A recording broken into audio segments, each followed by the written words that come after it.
Hello everyone, welcome to the online learning platform for class 7 social science. हम discuss कर रहे थे civics का chapter number 22 that is how do state governments work. हमारे last video में हमने discuss किया था introductory part and about quasi federalism in India.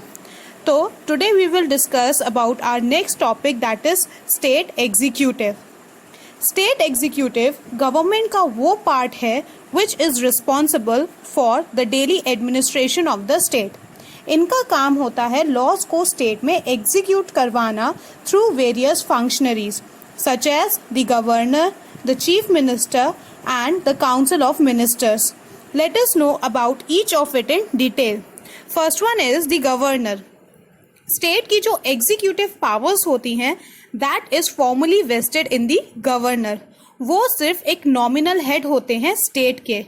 Governor को प्रेसिडेंट अपॉइंट करते हैं and he holds office during the pleasure of the president. इसका मतलब है कि ऑल्दो गवर्नर 5 ईयर्स के लिए अपॉइंटेड होते हैं बट प्रेसिडेंट उनको पहले भी रिमूव कर सकते हैं. यानी गवर्नमेंट का टेन्योर, उनका टाइम पीरियड डिपेंड करता है प्रेसिडेंट की विल पर.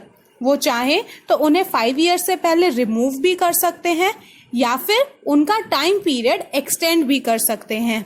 बट रिमूव जनरली तभी करते हैं when there is a case of misconduct. Now governor की क्वालिफिकेशन देखते हैं. फर्स्ट वन इज कि वो इंडियन सिटीजन होने चाहिए एंड एटलीस्ट 35 ईयर्स की एज उनकी होनी चाहिए.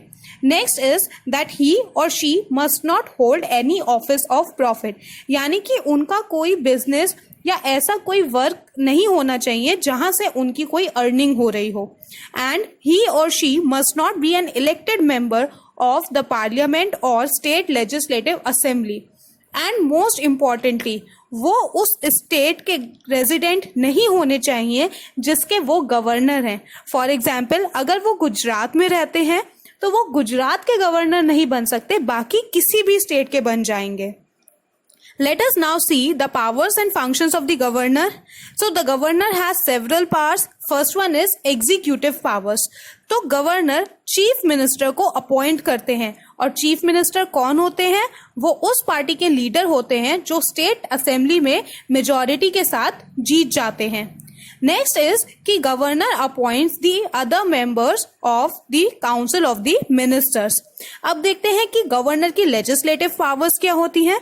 गवर्नर के पास पावर होती है कि वो स्टेट लेजिस्लेचर के सेशंस को डिसकंटिन्यू या डिसॉल्व कर सकते हैं. जो भी स्टेट लेजिस्लेचर से बिल पास होगा उस पर गवर्नर की एसेंट जरूरी है. मतलब उनकी परमिशन के बिना कोई भी बिल फॉरवर्ड नहीं होगा. ये एक बहुत इंपॉर्टेंट पावर है गवर्नर की. एंड ऑन सर्टेन इश्यूज जब स्टेट लेजिस्लेचर के सेशन नहीं होते हैं तब गवर्नर खुद ऑर्डर इशू कर सकते हैं जिनको हम ऑर्डिनेंसेस कहते हैं. यानी जब स्टेट लेजिस्लेचर का अगला सेशन होगा तब इन ऑर्डिनेंसेस को सबमिट किया जाएगा एंड फिर वो स्टेट लेजिस्लेचर पर डिपेंड करता है कि वो इसको अप्रूव करते हैं या नहीं. जुडिशियल पावर में भी गवर्नर के पास पावर होती है कि वो किसी भी पनिशमेंट को कम करवा सकते हैं या माफ करवा सकते हैं which is passed by the courts under the state laws. इन सब के अलावा भी गवर्नर के पास डिस्क्रिमिनेशनरी पावर होती हैं. दैट मीन्स कि कुछ स्पेशल पावर्स जिनको वो कुछ स्पेशल सिचुएशंस में यूज कर सकते हैं. These are discriminationary powers. And governor president को भी रिपोर्ट कर सकते हैं if state government is not functioning according to the constitution. उनके रिपोर्ट के बेसिस पर प्रेसिडेंट सस्पेंड या डिसॉल्व कर देंगे स्टेट लेजिस्लेचर को एंड उस सिचुएशन में उनके रिप्रेजेंटेटिव वर्क करेंगे. This is called president's rule and during this period the governor runs the state government. तो अभी तक हमने डिस्कस किया गवर्नर के बारे में. Now let us move towards the chief minister. State की जो एक्चुअल वर्किंग है वो chief minister and council of ministers करते हैं. जनरल इलेक्शंस के बाद गवर्नर इनवाइट करते हैं उस लीडर को जिसकी पार्टी इलेक्शन में मेजॉरिटी के साथ जीत गई होती है to form the government. The leader of the party becomes the chief minister and has a term of 5 years. Let us see the powers and functions of the chief minister. Chief minister एक list prepare करते हैं अपने cabinet की और governor उस list के according ministers को appoint करते हैं. चीफ मिनिस्टर किसी भी मिनिस्टर को कभी भी रिमूव कर सकते हैं और वो टॉपिक्स या एजेंडाज भी डिसाइड करते हैं for the meetings of the council of ministers and presides over it's meeting. वो स्टेट गवर्नमेंट के सारे डिपार्टमेंट्स के साथ कोऑर्डिनेशन रखते हैं एंड ये चीफ मिनिस्टर की रिस्पॉन्सिबिलिटी होती है कि वो सेंट्रल गवर्नमेंट के साथ गुड रिलेशंस मेंटेन करके रखे. अब जो कि चीफ मिनिस्टर हेड होते हैं legislature and council of ministers के, तो ये उनकी रिस्पॉन्सिबिलिटी है कि स्टेट गवर्नमेंट प्रॉपरली फंक्शन करे, क्योंकि अगर असेंबली में उनके against vote of no confidence आ गया तो पूरी मिनिस्ट्री को रिजाइन करना पड़ेगा. Vote of no confidence means voting done in the parliament, जिसमें ये डेमोन्स्ट्रेट किया जाता है कि लोगों को अब गवर्नमेंट पे भरोसा नहीं रहा है and they wanted to change the government. So now next comes the council of ministers, that means the team of ministers जो कि chief minister को assist करते हैं, उनको help करते हैं in the working of the government.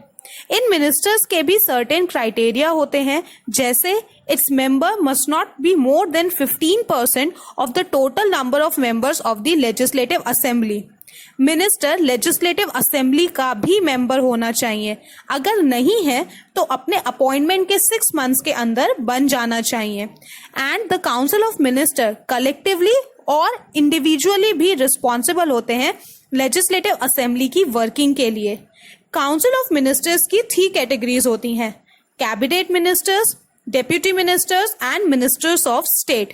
इनमें से कैबिनेट मिनिस्टर्स ज्यादा इंपॉर्टेंट और पावरफुल होते हैं and deputy ministers and ministers of state उनको असिस्ट करते हैं. कैबिनेट मिनिस्टर के पास ओवरऑल चार्ज होता है and he makes all the important decisions and policies. Law making में भी he plays an important role and helps in the preparation of the budget. He follows the directions given to it by the central government. So this was the executive branch of the state government. Governor जो कि nominal head है, उसके बाद chief minister who is responsible for the working of government, and then council of ministers जो कि chief ministers को assist करते हैं. council of ministers में आते हैं हमारे cabinet ministers, state ministers and deputy ministers, जिसमें से कैबिनेट मिनिस्टर्स ज्यादा पावरफुल होते हैं. हमारी नेक्स्ट क्लास में अब हम डिस्कस करेंगे स्टेट लेजिस्लेचर के बारे में. That's all for today. Thank you and have a nice day.